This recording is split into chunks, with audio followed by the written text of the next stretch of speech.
രണ്ടു ദിവസമായിട്ട് ഈ സലഫി പള്ളിയുടെ ജുമാക്ക് പോകുന്നത് എന്തോ സംഭവിച്ചിട്ടുണ്ട്. അപ്പൊ ഉസ്താദ് പറയും കാര്യം തന്നെ അവര് പറയുന്ന ഖുർആൻ വെച്ചിട്ട് സത്യമല്ലേ? ആഹാ, അപ്പൊ നിന്റെ ഉപ്പാപ്പ നരകത്തിലായിരിക്കും അല്ലേ? ഈ പാവപ്പെട്ടം പൊടിച്ചു. അള്ളാഹു പറഞ്ഞു, സഹോദര, എന്റെ പ്രിയമുള്ള ജനങ്ങളെ, കുതന്ത്രങ്ങളെ അള്ളാഹുവിനറിയാം. ഇന്നഹും യകീദൂന കൈദാ, കുതന്ത്രം കാണിക്കുന്നവർ. എനിക്കുമുണ്ട് തന്ത്രം, എനിക്കുമുണ്ട് അധികാരം. പക്ഷെ എന്നെ മികച്ചു വെക്കാൻ, എന്നെ കവച്ചു വെക്കാൻ ഭൂലോകത്ത് ആർക്കും കഴിയൂല. എന്തുകൊണ്ടാണ്? കീടങ്ങളാണ് നിങ്ങൾ, പുഴുക്കളാണ് നിങ്ങൾ. അള്ളാന്റെ സ്ഥാനത്ത് എത്തൂല ആരായാലും. പുരോഹിതവർഗമേ, ക്ഷമിക്കണ്ട, ലക്ഷങ്ങൾ മുടക്കണ്ട, പ്രയാസപ്പെടണ്ട. ഒരുപക്ഷെ പരിഹസിച്ചേക്കാം, കളിയാക്കിയേക്കാം, അപമാനിച്ചേക്കാം, കരിങ്കല്ലെടുത്തെറിഞ്ഞ് തലയോട്ടി പൊട്ടിത്തെറിച്ചേക്കാം. ഇല്ല, റബ്ബുൽ ഇസ്സത്തിന്റെ യാഥാർത്ഥ്യം ഭൂലോകത്തിൽ നിന്നും അസ്തമിപ്പിക്കാൻ മരണം വരെ കഴിയൂല. അങ്ങനെ ഞങ്ങൾ കഴിയേണ്ട കാലം കഴിഞ്ഞു. ഇതിനേക്കാളും വലിയവരൊക്കെ കഴിഞ്ഞിട്ട് പോയി അല്ലേ? പോയില്ലേ? وأما عاد فأهلكوا بالطاغية وأما ثمود فأهلكوا بريح صرصر عاتية. ഇതൊക്കെ വലിയ വലിയ ആൾക്കാരാണ്, ഇതുപോലത്തെ കീടങ്ങളല്ല വലുത്. وجاء فرعون ومن قبله والمؤتفكات بالخاطئة فعصوا رسول ربهم فأخذهم أخذة رابية. ഇതൊക്കെ എനിക്ക് വലിയ കേസാ, അള്ളാഹ് അറിയാം. എനിക്ക് വലിയ കേസാ. എനിക്ക് ഒരൊറ്റ ഓർഡർ, ആകാശമേ ചൊരിയുക, വന്നില്ലേ? ഭൂമിയെ ഉറവ് പൊട്ടിച്ചേക്കുക, അവിടെ നിന്നും വന്നു.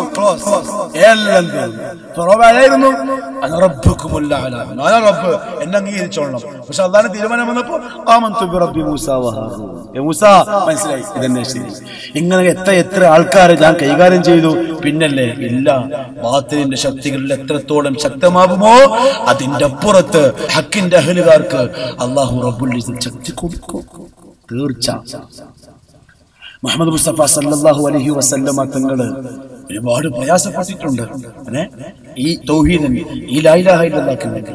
അപ്പൊ സാധാരണ പറയേ, നിന്റെ ഉപ്പമാരും ഉമ്മമാരും നരകത്തിലാക്കുന്നവർ. അള്ളാഹു പറഞ്ഞു, തിൽക ഉമ്മ, സൂറത്തുൽ ബഖറ, തിൽക ഉമ്മത്തുൻ ഖദ് ഖലത് ലഹാ മാ കസബത് വലകും മാ കസബ്തും വലാ തുസ്അലൂന അമ്മാ കാനൂ യഫ്അലൂൻ. അള്ളാഹു പറയാ, ഓ ദാസാ, ഒന്നും പേടിക്കണ്ട. തിൽക ഉമ്മത്തുൻ, അതൊരു സമുദായം, അതൊരു തലമുറ. ഖദ് ഖലത്, കഴിഞ്ഞു. അവർക്ക് അള്ളാഹു നിശ്ചയിച്ചിരിക്കുന്ന അവധി എത്രയാണോ അത്രയും കാലം ഭൂമിയിൽ ജീവിച്ചു, മരിച്ചുപോയി. ലഹാ മാ കസബത്, അവർ സമ്പാദിച്ചത് അവർക്ക്. വലകും മാ കസബ്തും, നിങ്ങൾ സമ്പാദിക്കുന്നത് നിങ്ങൾക്ക്. മാത്രമല്ല, വലാ തുസ്അലൂന അമ്മാ കാനൂ യഅമലൂൻ, അവർ ചെയ്തിരിക്കുന്ന അമലുകൾ എന്താണെന്ന് ഞാൻ നിങ്ങളോട് ചോദിക്കൂല. നിന്നോട് ഞാൻ ചോദിക്കും, നീ എന്ത് ചെയ്യും? നിന്റെ ഉപ്പാപ്പ സ്വർഗത്തിലോ നരകത്തിലോ, അത് അല്ലാഹ് എന്നോട് ചോദിക്കൂല. കാരണം എന്റെ ഉപ്പാപ്പ ചെയ്ത് അല്ലാഹ്ക്കറിയാം, തീരും ചെയ്തു. നീ എന്ത് ചെയ്യുന്നു? നരകത്തിന്റെ ജോലിയോ സ്വർഗത്തിന്റെ ജോലിയോ, അതാ നീ തീരുമാനിക്കണം. അതുകൊണ്ട് പുരോഹിതവർഗത്തിന്റെ വാക്ചാതുര്യത്തിൽ എന്റെ പാവ ഉമ്മമ്മ, എന്റെ പാവ ഉപ്പാപ്പ, അവര് നരകത്തില്ല, ഇല്ല ഞാനില്ല, വേണ്ടടോ, അത് അള്ളാഹ്ക്ക് വിട്ടെ. അത് കഴിഞ്ഞു, കഴിഞ്ഞു. ഭൂമിയുടെ പുറംതുരിക്ക് മുകളിൽ നിന്നും അതിന്റെ ഉള്ളകത്തേക്ക് മാറ്റപ്പെട്ടു. പേന അത് തിരിച്ചെടുത്തു, കിതാബ് അടച്ചു, സംഭവം ക്ലോസ് ആയി. മണ്ണ് മണ്ണിനോട് ചേർന്നു. അല്ലേ? ഇനിയും ആയപ്പെട്ട എന്തിനാ ചർച്ച? ഇനി ചർച്ച നിങ്ങളെ കുറിച്ച് നിങ്ങൾ ചെയ്യും, ഞാൻ എന്നെ കുറിച്ച്, കേൾക്കുന്നത് നിങ്ങളെ കുറിച്ച്. അതുകൊണ്ട് ആ ഭയപ്പാടൊന്നും വേണ്ട കേട്ടോ, അതൊക്കെ അള്ളാഹ് വിട്ടെ. വിഷയം എന്താ? എന്റെ ജീവിതം ഈ ഭൗമിക ലോകത്തിന് വേണ്ടിയുള്ളതല്ല. മരിച്ചതിന് ശേഷം അനന്തമായ ഒരു ജീവിതമുണ്ട്, അത് വിജയിപ്പിക്കാനാണ്. അത് തീർച്ചയുമാണ്. മരണം ഒരു യാഥാർത്ഥ്യമാണ് സഹോദര, ഒരു യാഥാർത്ഥ്യമാണ്. ഒരൊറ്റ കാരണമേ ഉള്ളൂ മരണത്തിന്. എന്താണത്? ഇന്ന അജലല്ലാഹി ഇദാ ജാഅ ലാ യുഅഖർ. ഒരൊറ്റ കാരണം. ആ കാരണം എന്താണ്? അല്ലാഹുവിന്റെ അവധി. ആക്സിഡന്റ് അല്ല, രോഗമല്ല, അതുപോലെ തൂങ്ങിച്ചാവലല്ല, ഒന്നുമല്ല. അപ്പൊ ഇതിനിടയ്ക്ക് ഇവിടെ വന്നപ്പോ ഒരു സംഭവം കിട്ടും. ഇതൊരു പെണ്ണ് പത്രവാർത്തയിലത്തെ തൂങ്ങിച്ചത്തു. കാരണം അന്വേഷിച്ചു, എന്താ കാരണം, എന്താ പ്രശ്നം, എന്താ? ഒന്നുമില്ല. ഇന്ന അജലല്ലാഹി ഇദാ ജാഅ ലാ യുഅഖർ. അള്ളാഹുവിന്റെ അവധി വന്നു, ആ പെണ്ണ് പോകേണ്ട വഴി പോയി. പിന്നെ അള്ളാഹുവിന്റെ തീരുമാനം എന്താണോ അള്ളാഹു കഴിഞ്ഞില്ലേ. മരണത്തിന്റെ ഒറ്റ കാരണം അവധി. ആർക്കൊക്കെ അവധി? കുല്ലു മൻ അലൈഹാ ഫാൻ. ആകാശത്തിന്റെ കീഴിൽ ഭൂമിയുടെ പുറംതൊലിക്ക് മുകളിൽ ജീവനുള്ള എന്തൊക്കെ വസ്തുക്കളുണ്ടോ സർവ്വതും നശിച്ചടയും. ഒന്നു മാത്രം ബാക്കി. ആര്? വയബ്ഖാ വജ്ഹു റബ്ബിക ദുൽ ജലാലി വൽ ഇക്റാം. നിന്റെ രക്ഷിതാവ് മാത്രം. അതേ, അവനേ ഉള്ളൂ. നമ്മളെ കാര് അവന്റെ അടിയാറ്. എല്ലാം നിശക്കും. മലക്കുൽ മൗത്ത് വരും, മോഹിനെ പിടിക്കും. എനിക്ക് മരിക്കാൻ പറ്റൂല, എന്നെ പിടിക്കണ്ട എന്ന് പറയും. തീർന്നടോ. അവധി എത്രയാണോ, ഒരു നിമിഷം അങ്ങോട്ട്, ഒരു നിമിഷം ഇങ്ങോട്ട് മലക്കുൽ മൗത്ത് വരും, പിടിച്ചിട്ട് പോകും. ഞാൻ മരിക്കേണ്ടവനാണ്. നിങ്ങൾ ഓരോരുത്തരും മരണത്തെ പ്രതീക്ഷിക്കുന്നവർ. കഴിഞ്ഞ നിമിഷം വരെ മരിച്ചു പോയവർ അവരുടെ ബർസഖ് ആരംഭിച്ചിരിക്കുകയാണ്. ഒന്ന് ആലോചിച്ചു നോക്കി, തീർന്നില്ലേ? അമൽ ചെയ്യാനുള്ള സാഹചര്യങ്ങൾ, സൗകര്യങ്ങൾ, സന്ദർഭങ്ങൾ എല്ലാം അവർക്ക് നഷ്ടപ്പെട്ടു. ഇനിയൊന്നും ചെയ്യാനില്ല. ഇനി വാവിട്ട് നിലവിളിച്ചിട്ട് കാര്യമില്ല. ഭൂമി തീർന്നു, ദുനിയാവ് തീർന്നു, അഭൗതിക ജീവിതം ആരംഭിച്ചു. അതെന്റേത് മാത്രമായ ഒരു ലോകം. മാലിക് യൗമിദ്ദീൻ.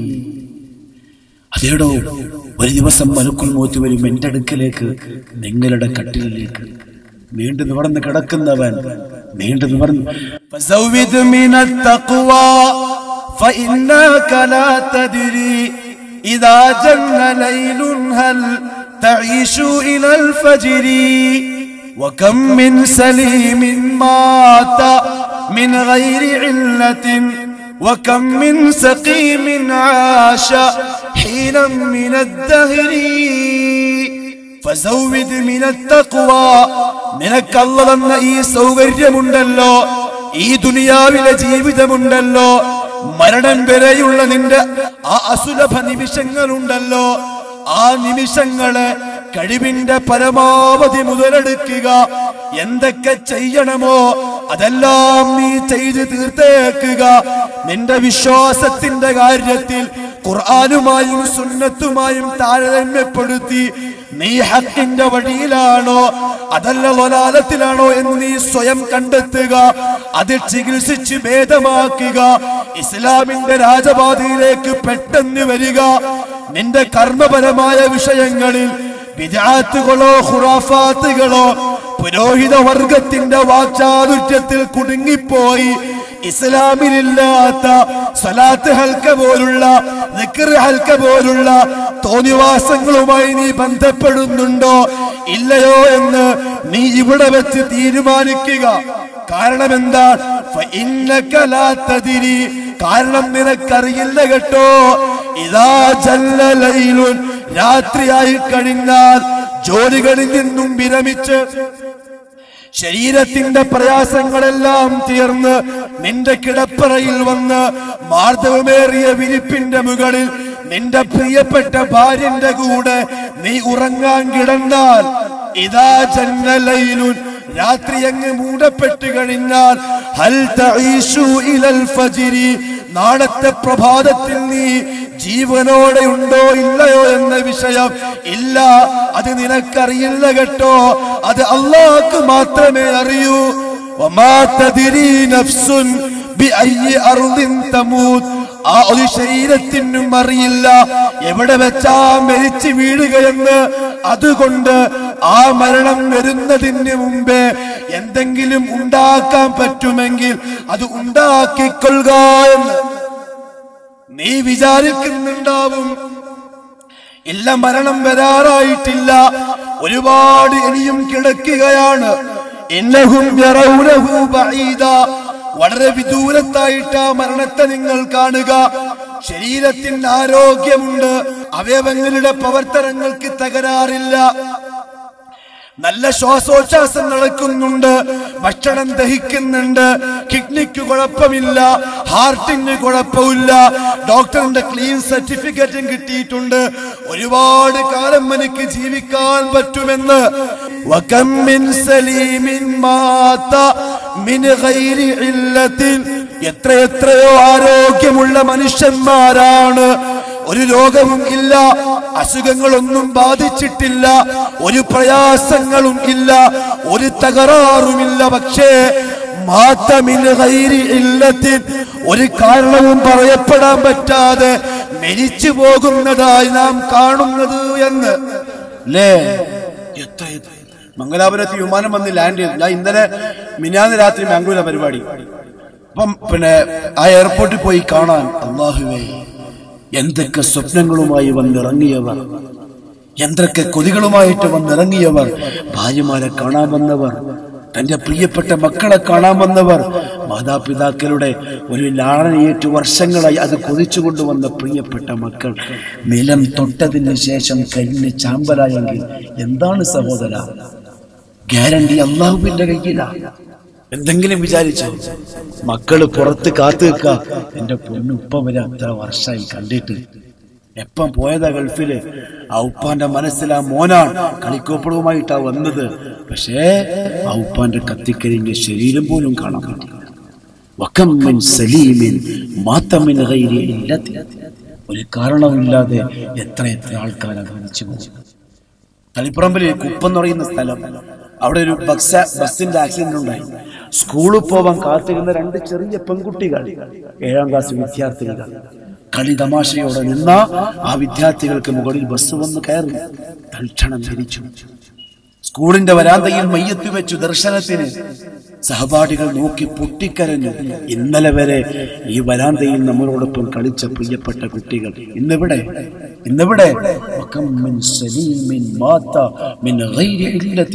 നാളെ ആര് സഹോദര? ഒന്നുമില്ല, അല്ലെങ്കിൽ നിങ്ങൾ. وكم من سقيم عاش حينا من الدهر.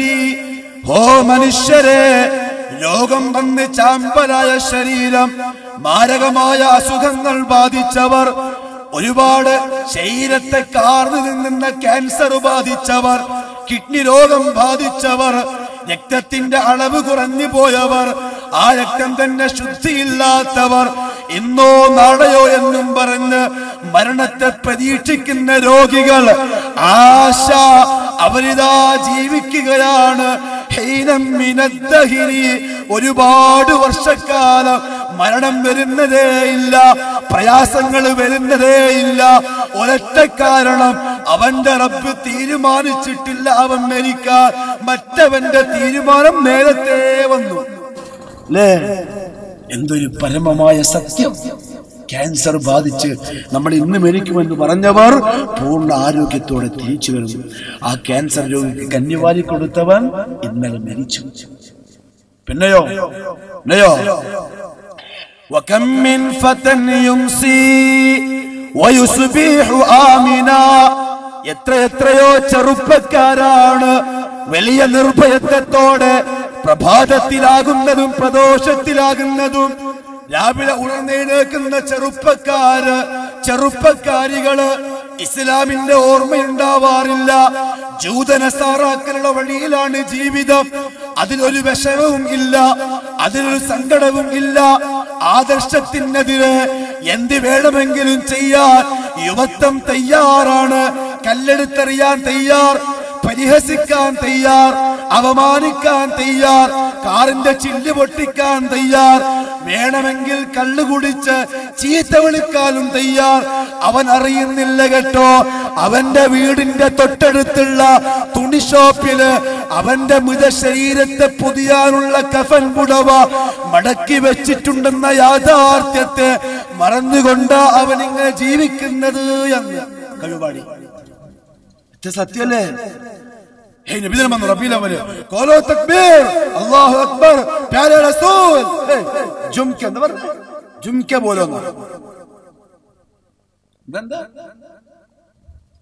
എന്തൊക്കെയോ വാചകങ്ങൾ ഇങ്ങനെ ആർത്തട്ടഹസിച്ചുകൊണ്ട് ജീവിക്കുന്നതാണ്.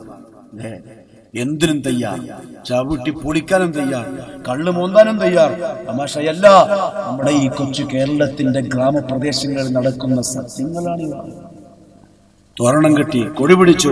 ഇതാണോ ഹുബ്ബുർ റസൂൽ? നിങ്ങൾ പഠിച്ച ഹുബ്ബുർ റസൂൽ ആണോ? Mutton biryani 10 kilo. എന്താണ് ഹുബ്ബുർ റസൂൽ?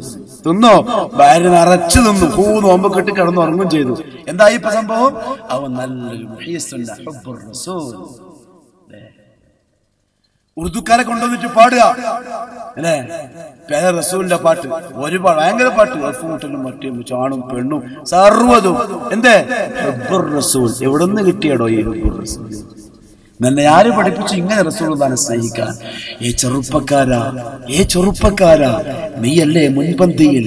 നിന്റെ ഇമാമിന്റെ വാക്ക് തെറ്റിദ്ധരിച്ചിട്ട് അല്ലേ, നിന്റെ ഉസ്താദിന്റെ വാക്കിൽ തലകുത്തി വീണിട്ട് നീയല്ലേ മുൻപന്തിയിൽ? എവിടെയോ നിന്റെ താടി? എവിടെ നിന്റെ താടി? എവിടെ? ജൂതന്റെ ആയുധമായി ഓരോ ദിവസവും രാവിലെ 2 രൂപന്റെ ബ്ലേഡ് കൊണ്ട് പഠിച്ചു കളയുന്നില്ലേ? നിന്റെ പുന്നാല റസൂലിന്റെ സുന്നത്താണത്. നിനക്കതിൽ ഹുബില്ല. നിനക്ക് ചവിട്ടി പൊടിച്ച് മട്ടൻ ബിരിയാണി കയറ്റണം. അതാണ് എന്റെ ഹുബ്. എവിടെ നിന്റെ താടി? എന്ത് നിന്റെ ഉസ്താദിനോട് പറയാത്ത താടി വെക്കാൻ? നബിദിനം എടുക്കാൻ കൊടി കുത്താൻ വേണ്ടി പ്രസിഡന്റ് വരിക. ആ പ്രസിഡന്റിന്റെ മുഖമാ ജൂതന്റെ മുഖമാ സഹോദര. താടി നീട്ടാൻ ഹബീബിന്റെ ഇഷ്ടം, എന്റെ പ്രിയപ്പെട്ട റസൂലിന്റെ കൊതിയാണത്. സമുദായത്തിന്റെ താടി നീളാൻ, ജൂതന്മാരുമായി സാദൃശ്യമില്ലാതിരിക്കാൻ, ജൂതനെ പോലെ ആവാതിരിക്കാൻ നീയോ റസൂലെന്ന് പറയും. പക്ഷെ എനിക്ക് ജൂതനാ. കാരണം എന്താ? എന്റെ ഗ്ലാമറാണിത്. അത് ഒട്ട് കളിക്കാൻ പറ്റൂല. ഇപ്പൊ 2 രൂപക്ക് കരകരാന്ന് പഠിക്കാം. അപ്പൊ എങ്ങനെയുണ്ട്? ഇപ്പല്ലേ നിങ്ങളൊരു ഭർത്താവായത്? ഓളെ സർട്ടിഫിക്കറ്റ് പിന്നെ ഒന്നും വേണ്ട. പിന്നെ പഠിച്ചങ്ങ് ഇറക്കലാണ്. നല്ല മിനിസുള്ള. അതിനാണ് നീ ഹബ്ബുർ റസൂൽ കാണിക്കുന്നത്. നിന്റെ ഓള് കളിയാക്കും. മക്കളെ കളിയാ. എന്തോ ഇപ്പൊ ഊച്ചാനാടിയും വെച്ചിങ്ങനെ നടക്കുന്നത് അറിയില്ലേ? വെച്ചോ, നമ്മൾ രസോളെ പോലെ വെച്ചൂടെ? അവൻ പറയും ചിലപ്പോ. കൂട്ടുകാരെ പറയും, എടാ എന്താ പൈസ ഞാൻ തരാം, വേടുമായിട്ട്.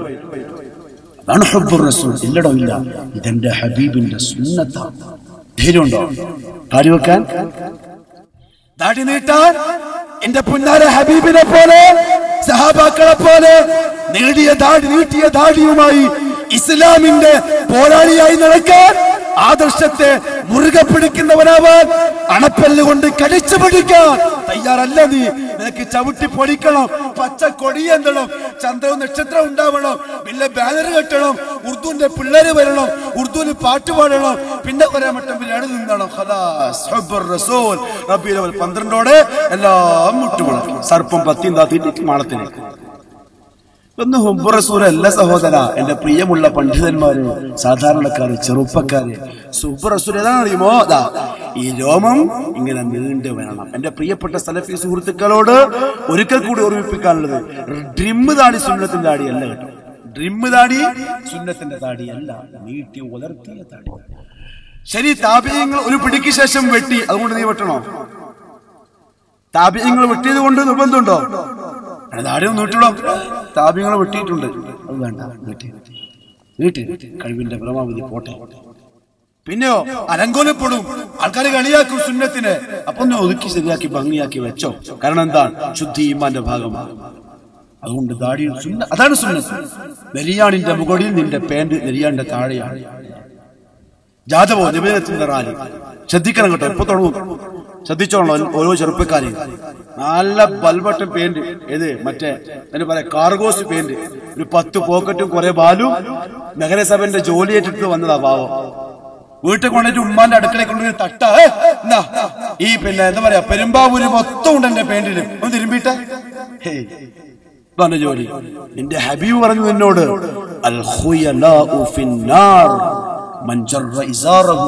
ഒരു അഹങ്കാരത്തോടെ അവന്റെ വസ്ത്രം നെരിയാണിന്റെ താഴെ വലിച്ചിഴച്ച് നടന്നാൽ അവൻ നരകത്തിലാണ്. അപ്പൊ പറയും അഹങ്കാരത്തോടല്ലേ? നമുക്ക് അഹങ്കാരമൊന്നുമില്ല. അഹങ്കാരം ഉണ്ടെങ്കിലേ നീ ചെയ്യൂ സഹോദരൻ. അഹങ്കാരം ഇല്ലാത്തവൻ ചെയ്യൂല. അഹങ്കാരമില്ലാത്തവൻ ചെയ്യൂല. ചെറുപ്പക്കാരെ ഇതിനൊക്കെ നീ റസൂലുള്ളാഹിയോട് ഹുബ്ബ് കാണിക്കും.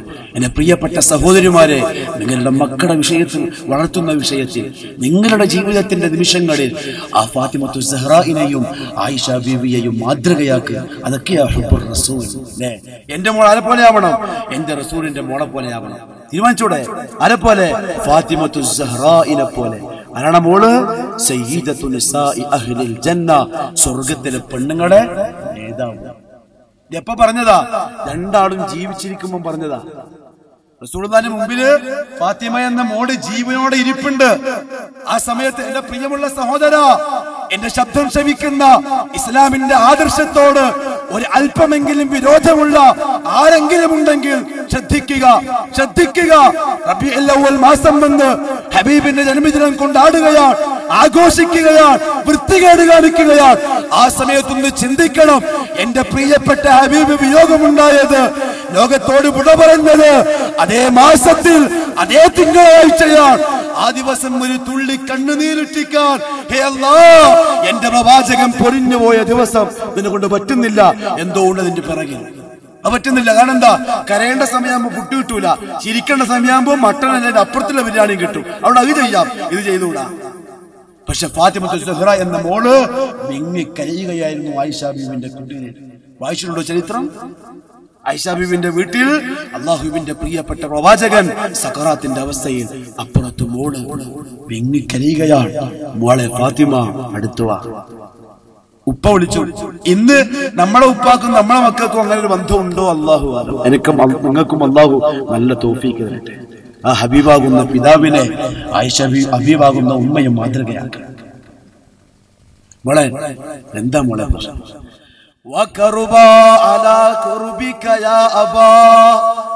എന്റെ പ്രിയപ്പെട്ട പിതാവേ, ജീവിതത്തിൽ വലിയ ആശ്വാസമായിരുന്നു അങ്ങ്, ഒരു വലിയ സമ്പത്തായിരുന്നു അങ്ങ്.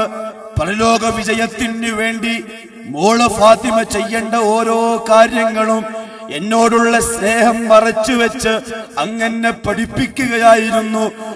എന്റെ പിതാവിന്റെ വിരഹ ദുഃഖം എന്നെ സങ്കടപ്പെടുത്തുകയാണ് ഉപ്പായൻ. മോള് കരുതോ? ഇപ്പത്തെ ടീനേജ് സുന്ദരിയോ? മെഡിക്കൽ കോളേജിന്റെ പിന്നെ മുമ്പിലൊരു പെണ്ണ്, നല്ല ഹാൻഡ് ബാഗ്, ലിപ്സ്റ്റിക്, നല്ല ഫോണ്, ടീനേജാണ്, കോളേജ് കുമാരിയാണ്. തുരിതരാ കോള് വരാ. എന്താണ്? എവിടെയാണോ? ഹോസ്പിറ്റലില്ല. എന്താ വരാത്ത? എന്ത് ചെയ്യാടെ? ഒന്ന് കെട്ടിയെടുത്തെങ്കിൽ വരായിരുന്നു. ഉമ്മ ഐസിയിൽ കിടക്കുക. ഈ മോള് പറയാ, ഒന്ന് കെട്ടിയെടുത്തെങ്കിൽ തീർന്നല്ല പ്രശ്നം. നമ്മുടെ വളർത്തലിന്റെ മേന്മയാണ്. എന്റെ മോൻ എവിടെയാ? എന്റെ മോൻ ഇന്ന് സ്കൂളിലാ. എന്റെ മോളോ അവളവിടെ മംഗലാപുരത്ത് മെഡിക്കൽ കോളേജിൽ പഠിക്കാം. താമസിക്കുന്ന എവിടെയാ? അവിടെ വലിയൊരു ഹോസ്റ്റലാ. എന്താ രസം പറയാൻ, എന്താ ഇഷ്ടം മക്കളോട്. ഇതൊന്നും ശരിയല്ല സഹോദര. ഉപ്പയാവണം, ഉമ്മയാവണം. വിഷയം അതെല്ലാത്തിനും കൊണ്ട് അങ്ങോട്ട് പോകുന്നില്ല. റസൂലുള്ളാഹി സ്വല്ലല്ലാഹു അലൈഹി വസല്ലം തങ്ങളുടെ പ്രിയപ്പെട്ട മോള് ഉപ്പാന്റെ വിരഹ ദുഃഖത്തിൽ ഏങ്ങുക. ആ സമയത്ത് വിളിച്ചു, മോളെ എന്താ പ്രശ്നം? എനിക്ക് വിഷമമുണ്ട്. ഫാത്തിമ വിഷമിക്കണ്ട, സങ്കടപ്പെടണ്ട. എനിക്ക് ഇഷ്ടം സ്നേഹം നിന്നോടാണ്, വേറെ എല്ലാരെക്കാളും ഇഷ്ടം നിന്നോടാണ്. ശരിയാണത്. ഒരു പ്രാവശ്യം അല്ലാഹുവിന്റെ റസൂലിന്റെ മോള് വരിക ഹബീബാകുന്ന പിതാവിന്റെ വീട്ടിലേക്ക്. എന്താ മോളെ? ഉപ്പന്റെ കൈ കണ്ടോ? ആകെ തഴമ്പ് പിടിച്ച്, ആകെ എന്തൊക്കെയോ ആയി. വെള്ളം വലിക്കണം, ആശകല്ലാറ്റണം, ഭക്ഷണം ഉണ്ടാക്കണം, നാൽക്കാലിക്ക് തീറ്റ കൊടുക്കണം, എല്ലാ ജോലിയും ഞാനാണ് വാപ്പ. കൈയൊക്കെ തഴമ്പ് കെട്ടി. ഒരു വൃത്തയെ തന്നാൽ വലിയ ഉപകാരമായിരിക്കും വാപ്പ. പിന്നാലെ ചോദിക്കണം, ഉപ്പാനോട്. ഉപ്പാനെടുത്ത് വന്നിട്ടുണ്ട് ഒരടിമകൾ ചോദിക്കാൻ വേണ്ടി പോയി. മോളെ എനിക്ക് വലിയ ഈ രോമം വന്നു ഈ സംഭവം പറയുമ്പോൾ വലിയ ഇഷ്ടം. റസൂലുള്ളാഹി സ്വല്ലല്ലാഹു അലൈഹി വസല്ലം ഫാത്തിമ ബീവിയുടെയും ആ ബന്ധം പറയാൻ നാം ഇക്ക സ്റ്റേജിൽ പറയും ചെയ്യും. വിളിക്കുക, മോളെ ഒരു കാര്യം ചെയ്യും, നീ ഉറങ്ങാൻ കിടക്കുമ്പോൾ ഒരു സുബ്ഹാനല്ലാഹ് 33, അൽഹംദുലില്ലാഹ് 33, അല്ലാഹു അക്ബർ 34 ചൊല്ലിയിട്ട് കിടന്നു. ചോദിക്കാൻ വന്ന എന്താ? ഒരു അടിമ പെണ്ണിനെ തിരിച്ചു കൊടുത്ത മറുപടി എന്താ? തസ്ബീഹാത്ത് ഫാത്തിമിയ്യ ചൊല്ലാൻ. ഇതാണ് ഉപ്പ. മനസ്സിലായില്ലേ? ഇതാണ് ഉപ്പ. അങ്ങനെ വളർത്തപ്പെട്ട ഒരാളാണ് ഞാൻ. ഇപ്പൊ പലർക്കും ഇപ്പൊ മുജാഹിദിന്റെ സ്റ്റേജിൽ പ്രസംഗിക്കുമ്പോൾ പലരും പറയും, ചോലിയാവുമ്പോൾ സമ്മതിക്കൂലപ്പ. അങ്ങനെ ചോലി നമ്മളാണ്. ചോലി മോന് ചോലിനോട് പിണങ്ങിയിട്ടൊക്കെ വരുന്നതാ. അവരിപ്പോ എന്റെ ഉപ്പാനോട് ചോദിച്ചിത്ര ഒരാള്, ഇപ്പൊ നിങ്ങളും മോനും തമ്മിൽ പിണക്കത്തിലാണല്ലേ? നഊദുബില്ല അല്ലാഹ് കാക്കട്ടെ. അങ്ങനെ ഞാൻ മുജാഹിദ് പ്രസ്ഥാനത്തിന്റെ സ്റ്റേജിൽ വരുമ്പോൾ ഒരാൾ ചോദിച്ചത്ര, വേറെ താമസിക്കുന്നല്ലേ പിണങ്ങിയിട്ട്? ഒന്നുമില്ല സഹോദര. ജനിച്ച് നല്ല പ്രായം വരുമ്പോഴേ കേൾക്കാൻ തുടങ്ങിയ സംഭവങ്ങളാണ് ഈ പറഞ്ഞതൊക്കെ. ഇപ്പം വരെ പറഞ്ഞതെല്ലാം എന്റെ പിതാവിന്റെ വായു. ഒരുപക്ഷെ എന്റെ ഓർമ്മയെക്കാളും മുമ്പ് നെല്ലിക്കുഴിക്കാർ കേട്ടിട്ടുണ്ടാവും അല്ലേ? ഇത്ര വർഷമുള്ളവരാണ് വിളിച്ചു. നിങ്ങൾ കേട്ടിട്ടുണ്ടാവും എന്നെക്കാളും മുമ്പേ എന്റെ ഉപ്പാനെ. അത് എന്നെ പഠിപ്പിച്ച എന്റെ ഉപ്പ തൗഹീദ് പറയാൻ എന്നെ വിസമ്മതിച്ചെന്ന് പറഞ്ഞാൽ വിശ്വസിക്കാൻ പറ്റുന്നുണ്ടോ? ഒരു ചെറിയൊരു കാര്യം പറഞ്ഞാൽ മനസ്സിലാക്കാൻ വേണ്ടിയിട്ടാണ്. ഈ ഇങ്ങനെ ഒരു മനസ്സിന്റെ ഉള്ളിൽ ഇങ്ങനെ ചൊറിച്ചിലുണ്ടാക്കുന്ന ആൾക്കാരുണ്ടാവല്ലോ, അവരറിയാൻ വേണ്ടി പറയാം. തിരുവനന്തപുരത്ത് പേരൂക്കട ജുമാ മസ്ജിദിൽ ഖത്തീബായിരുന്നു 4 വർഷം. അവിടെ വെച്ച് ചെറിയൊരു പ്രശ്നം ഉണ്ടായി. എന്താണെന്നറിയോ? സുന്നത്ത് ബിദ്അത്തുകളെ പറ്റി സംസാരിച്ച കൂട്ടത്തില് നമസ്കാരത്തിന് ശേഷമുള്ള കൂട്ടപ്രാർത്ഥന ബിദ്അത്താണെന്ന് പറഞ്ഞു. വെറുതെ പറഞ്ഞല്ല, ശാഫിഈ മദ്ഹബിന്റെ പ്രാമാണിക കിതാബായ ഫത്ഹുൽ മുഈന്റെ ഇബാറത്ത് വായിച്ചിട്ടാണ് പറഞ്ഞത്. സിർറൻ എന്നാണ് ഉള്ളത്, എഴുന്നേറ്റ് പോകല അഫ്ദലായത്, അങ്ങനെ ഒരു പരിപാടി ഇസ്ലാമിലില്ല. അതുകൊണ്ട് ഇന്ന് മുതൽ നമ്മുടെ പള്ളിയിൽ അത് നടപ്പിൽ വരുത്തുകയാണ്. കാരണം എന്നെ ഇമാമാക്കിയത് വെറുതെ അല്ലല്ലോ, ഖുർആനും സുന്നത്തും പ്രമാണവും വെച്ച് ദീൻ നിങ്ങൾക്ക് പറഞ്ഞു തരാനും അത് നടപ്പിലാക്കാനുമാണ് നിങ്ങൾ എന്നെ ഇമാമാക്കിയത്. ഞാൻ പറയാം, കലാപം, ലഹള 2 ദിവസം നോക്കി കമ്മിറ്റിക്കാര്, ഞാൻ അടങ്ങിയില്ല, ഉപ്പാനെ വിളിച്ചു, എന്ത് ചെയ്യണം? എന്നോട് പറഞ്ഞു, നീ സുന്നത്ത് പറഞ്ഞതിന്റെ പേരിലാണ് ഇങ്ങനെ പ്രശ്നം നടന്നതെങ്കിൽ അങ്ങനെ അത് മാറ്റി പറയുന്നതിനേക്കാളും നല്ലത് തിരുവനന്തപുരത്ത് തമ്പാനൂര് റോഡ് സൈഡിൽ ചെരുപ്പ് ഉത്തരവ് അത്ര ഉത്തരവാണ് നല്ലത്. ആ ഉപ്പ എന്നോട് ദേഷ്യാണ് തൗഹീദ് പറയുന്നതിന്റെ പേരിൽ. ഇങ്ങനെ പറയണം, ഇങ്ങനെ ഉണ്ടാക്കി ചോറിച്ചലാക്കാൻ പഠിച്ച പറയാനുണ്ട്. ഒരു പക്ഷേ അതിലേക്ക് ആകർഷിക്കപ്പെടുന്ന ആൾക്കാരുടെ മനസ്സ് ഇങ്ങോട്ടാക്കണം. അങ്ങനെ എന്നാണ് പുറത്താക്കി. ഉപ്പ സന്തോഷത്തോടെ സ്വീകരിച്ചു. നമ്മളൊക്കെ ചെറിയ പ്രായത്തിലെ ഈ തൗഹീദ കേട്ടു പിന്നെ പറ്റിയ തെറ്റെന്താണ് അതിങ്ങനെ സമുദായത്തിന്റെ മുന്നിൽ ധൈര്യത്തോടെ മനസ്സ് തുറന്ന് പറയാൻ ഒരല്പം ഇങ്ങനെ കാണിച്ചു. അത് ശരിയാണ് അല്ലേ? ആൾക്കാർക്ക് ഒത്തു നീങ്ങാൻ പിശാചിന്റെ ഒരു പ്രേരണ മനസ്സിന് അങ്ങ് പോയി കുറെ കാലം. ഞാൻ അവരോട് പറഞ്ഞു, പള്ളിയിൽ എന്നോട് ചോദിച്ചു പലരും, ശരി, അപ്പൊ 4 വർഷമായിട്ട് നമ്മളെ കൊണ്ട് തെറ്റേൽപ്പിക്കായിരുന്നു അല്ലേ? ഞാൻ പറഞ്ഞതേ, ഞാൻ തൗബ ചെയ്യുന്നു. ഞാൻ അറിഞ്ഞുകൊണ്ട് ചെയ്തു, നിങ്ങൾ അറിയാതെ ചെയ്തു. നിങ്ങൾ തൗബ ചെയ്യും, ഞാനും തൗബ ചെയ്യാം. ഇപ്പൊ അതുവരെ ഉലമാക്കളെ ഏറ്റെടുത്തിട്ട് വലിയ വിഷയമാക്കി. അയാൾ തൗബ ചെയ്യാൻ പറഞ്ഞു, അത്രയും തെറ്റേൽപ്പിച്ചിട്ട്. പിന്നെ തെറ്റ് ചെയ്യാണ്ടൊരു തൗബയുണ്ടോ? തെറ്റ് ചെയ്യാനല്ലേ തൗബയുള്ളൂ. അത്തൗബതു അന്നദം അത്തായിബു മിനദ്ദംബി കമൻ ലാ ദംബ ല. തൗബ ചെയ്താൽ ഇല്ലാത്തവനെ പോലെ തന്നെയാണ്. അല്ലാഹു മാപ്പാക്കി തരും. അതിന്റെ പേരിൽ ആ തിരുവനന്തപുരത്തെ പള്ളിയിൽ പുറത്താക്കപ്പെട്ടതും സലഫി പള്ളിയിലെ ഇമാമായതും നിങ്ങളുടെ മുമ്പ് ഇങ്ങനെ എത്തിയത്. അങ്ങനെ ഒരു സുന്നത്തിന്റെ പേരിൽ ചെറിയൊരു ബിദ്അത്ത് പറഞ്ഞതിന്റെ പേരിൽ ഇത് ചെയ്യാൻ പാടില്ല. നിങ്ങൾക്ക് സ്വന്തം ചെയ്താൽ എന്താ കുഴപ്പം? നിസ്സാരമായ കാര്യങ്ങൾക്ക് പോലും സാധാരണക്കാരെ ഇങ്ങനെ ആക്കിയതിൽ വല്ലാഹി തമ്പുരാനെ തന്നെയാണ് സത്യം. പുരോഹിത വർഗത്തിന് വലിയ പങ്കുണ്ട്. ആഖിറത്തിൽ വലിയ ഭാരം വരേണ്ടി വരും. സൂക്ഷിച്ചു. അള്ളാഹു ഒരിക്കലും നിങ്ങൾക്ക് മനസ്സിലാക്കി എല്ലാം അള്ളാഹു മാപ്പാക്കി തരട്ടെ. ബഹുമാനപ്പെട്ട റസൂലുള്ളാഹി സ്വല്ലല്ലാഹു അലൈഹി വസല്ലം തങ്ങള് മോളെ നീ അത് ചെല്ലണം. ഫാത്തിമ ബീവി കേട്ട് വീട്ടിലേക്ക് പോയി. അങ്ങനെ അടിയിൽ മുർത്തദ ചോദിച്ചു, ഫാത്തിമ എവിടെ? അതിനേക്കാളും നല്ല എന്റെ ഉപ്പ തന്നു. അതിനേക്കാൾ ഒരു 2 ലക്ഷം ഉറുപ്പ്യ ആവശ്യമുണ്ട്, നാളെ എത്തിച്ചോളണം. ആരോട് പറയാ? ഓളോട് നമ്മൾ പറയാം, എന്റെ ഉപ്പാനോട് 2 ലക്ഷം വാങ്ങിയോടെ വെച്ചോളണം. എന്റെ ഉപ്പ അടുത്ത് ഒന്നുമില്ല. ഒന്നും പറയണ്ട, 2 ലക്ഷം മേശപ്പുറത്ത് വന്നില്ലെങ്കിൽ നാളെ നിന്റെ പുറക്കായിരിക്കും. തീർന്നില്ലേ? നമ്മള് ഫാത്തിമത്തുൽ സഹറ പറഞ്ഞു, എന്റെ ഉപ്പലേക്ക് തന്നിട്ടുണ്ട്, ഇതാ തന്നെ. ഉറങ്ങാൻ കിടന്നു എന്റെ പ്രിയപ്പെട്ട ഹബീബിന്റെ പൊന്നാര മോള്, ഹബീബിന്റെ മരുമകൻ, ആ തൗഫീഖ് ലഭിച്ച ഒരേ ഒരു വ്യക്തി അലിയുൽ മുർത്തദ ഉറങ്ങാൻ കിടന്നു. രാത്രി പാതിരായിക്ക് ഫാത്തിമ ബീബിന്റെ വാതിൽ മുട്ടുകയാ. അള്ളാന്റെ പ്രിയപ്പെട്ട പ്രവാചകൻ, ഉറങ്ങിയോ മോളെ നിങ്ങള്? ഇല്ല വാപ്പ, ഉറങ്ങിയിട്ടില്ല. ഹബീബായ തങ്ങള് കയറി 2 കൈകളുടെയും ഇടയിൽ മോനെയും മരുമകളെയും ചേർത്ത് വിളിച്ചിട്ട് പറഞ്ഞു, മക്കളെ, അതിനേക്കാളും നല്ലത്, ദുനിയാവിന്റെ സൗകര്യങ്ങളെക്കാളും നല്ലത് അള്ളാഹുവിന്റെ ഹബീബിന്റെ 2 കൈകൾക്കുള്ളില് നാളെ ആഖിറത്തിൽ വരുന്നതല്ലേ മക്കളെ? യാ റസൂലല്ലാഹ്, അത് മതിയാകും നമുക്ക്, അതിന്റെ അപ്പുറത്ത് ഒന്നും വേണ്ട. എന്തൊരു സ്നേഹമാ! ഇതാണ് ഇഷ്ടം. ആ ഫാത്തിമത്തുൽ സഹറ ആയിരിക്കണം എന്റെ പ്രിയപ്പെട്ട സഹോദരിമാരെ, നിങ്ങളുടെ മക്കള്. എന്റെ മോളെ നോക്കിയിട്ട് എനിക്ക് പറയാൻ പറ്റണം, കുഴപ്പമില്ല, അൽഹംദുലില്ലാ, ചെറിയൊരു സമാധാനം. അതീനിഷ്ടയുണ്ട്. ഇപ്പൊ നിന്റെ മോളെ ഇറങ്ങിപ്പോന്ന കണ്ടാ നീ പറയും, പടച്ച തമ്പുരാനെ ഇന്ന് വൈകുന്നേരം വരുമോ അല്ലേ? പേടിയുണ്ടാവും. അങ്ങനെ പാടില്ല. നിന്റെ മോള് ധരിക്കേണ്ട വസ്ത്രം നീ അറിയണം. കോളേജിലോ യൂണിവേഴ്സിറ്റിയിലോ MBBS എഞ്ചിനീയർ ആരും ആയിക്കോട്ടെ, നീ ഉമ്മയാ. ഉമ്മയുടെ അർത്ഥം എന്താണ്? ബഹുമാനപ്പെട്ട റസൂലുള്ളാഹി സ്വല്ലല്ലാഹു അലൈഹി വസല്ലം കാണിച്ചു. ടൈറ്റ് ഡ്രസ് ഇടുക, എന്റെ എല്ലാം നോക്കിക്കോ മറ്റേ പോവൊരു പെണ്ണ്. ഉമ്മ വിളിക്കണം, മോളെ ഇത് പാടില്ല. എന്റെ വീട്ടിൽ ഇസ്ലാമിന്റെ ആദർശത്തിന്റെ ഉള്ളകത്ത് മാത്രം ധൈര്യത്തോടെ പറയാം. ആദർശത്തിന്റെ വിഷയത്തിൽ കുടുംബബന്ധം ഇല്ല തന്നെ, രക്തബന്ധമില്ല. എന്റെ മോള് ഞാൻ പറയുന്ന വസ്ത്രം ഇസ്ലാമിന്റെ വസ്ത്രം, ജിൽബാബ് എന്ന വസ്ത്രം. കോളേജിലായിക്കോട്ടെ എവിടെ ആയിക്കോട്ടെ ജിൽബാബ്. ജിൽബാബ് എന്ന് പറഞ്ഞാൽ ഷെയ്പ്പില് വെട്ടിണ്ടാക്കിയ വർദ്ധല്ല, ഇസ്ലാം പറഞ്ഞ വർദ്ധ. തലയുടെ ഉച്ചി മുതൽ കാലിന്റെ പെരുവിരൽ വരെ മൂടിക്കിടക്കുന്ന വസ്ത്രം, ലൂസായ വസ്ത്രം, അതാണ് ജിൽബാബ്. എന്റെ ഓരോ പെണ്ണും അത് ധരിച്ചിരിക്കണം, നിർബന്ധ വാശി. റസൂലുള്ളാഹി സ്വല്ലല്ലാഹു അലൈഹി വസല്ലം മാത്രം അതാണ് നമുക്ക് കാണിക്കേണ്ട സ്നേഹം. പോർ വിളിച്ചിട്ട് കാര്യമൊന്നുമില്ല, അങ്ങനെ കുറെ ഹൽക്കുകൾ ഉണ്ടാക്കി ബിദ്അത്തുകൾ ഉണ്ടാക്കിയിട്ടും കാര്യമൊന്നുമില്ല. അതൊക്കെ നരകത്തിന്റെ വഴികളാണ്. നിങ്ങൾക്കറിയുമോ, റസൂലുള്ളാഹി സ്വല്ലല്ലാഹു അലൈഹി വസല്ലം തങ്ങൾ പ്രസംഗിക്കാൻ മിമ്പറിൽ കയറിയാൽ, ജാബിർ റളിയല്ലാഹു അൻഹു റിപ്പോർട്ട് ചെയ്യുന്ന ഹദീസാണ്, ഇമാം മുസ്ലിം റിപ്പോർട്ട് ചെയ്യുന്നു. ഇദാ ഖതബന റസൂലുള്ളാഹി സ്വല്ലല്ലാഹു അലൈഹി വസല്ലം, ഹബീബായ തങ്ങൾ മിമ്പറിൽ കയറി പ്രസംഗം ആരംഭിച്ചാൽ, ഇഹ്മറത് ഐനാഹു, ഹബീബിന്റെ രണ്ട് കണ്ണും ചുവന്നു തുടുക്കും. എപ്പാ ചോക്കുക? ദേഷ്യം വരുമ്പോൾ. വഅലാ സൗതുഹു, ശബ്ദം ഉച്ചത്തിലാകും. വഷ്തദ്ദ ഗളബുഹു, ദേഷ്യം കടുകടുത്തതാവും.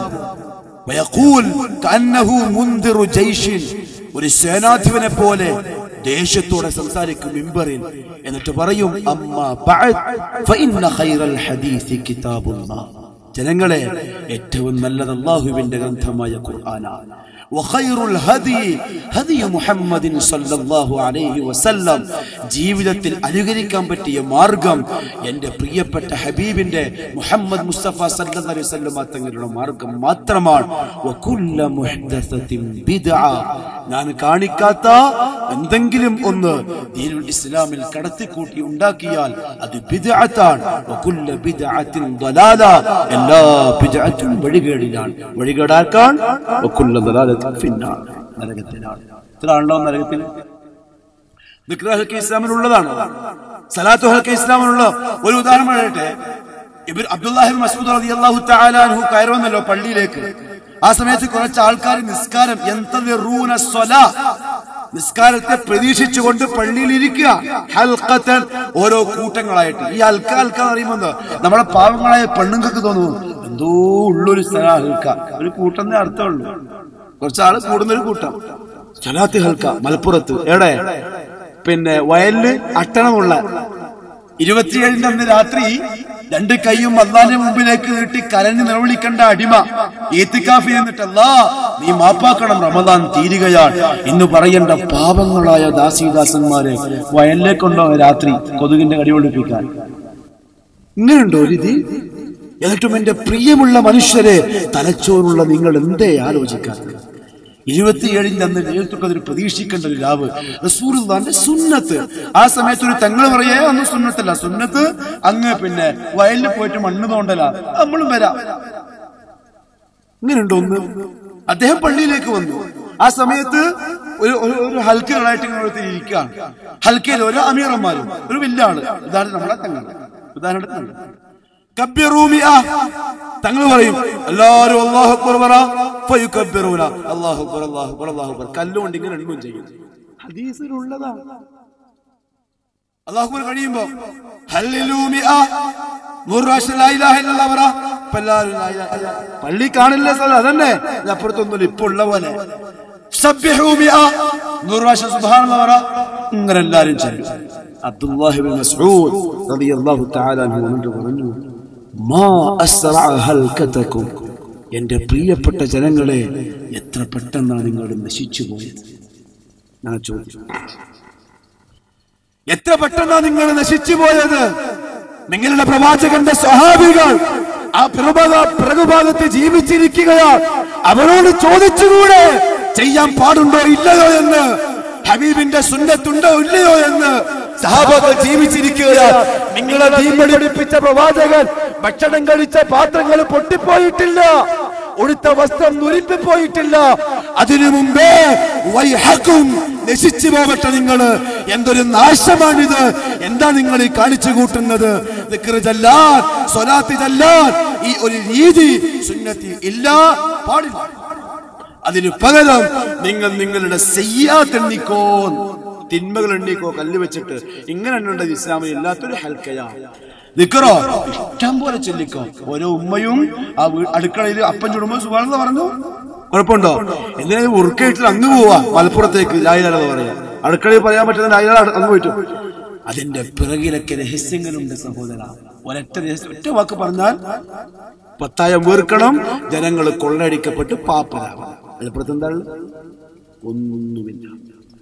വിദ്യാർത്ഥികളെ സൂക്ഷിക്കുക. ബഹുമാനപ്പെട്ട ഫുദൈൽ ഇബ്നു ഇയാദ് റഹിമഹുല്ലാഹ് പറഞ്ഞു,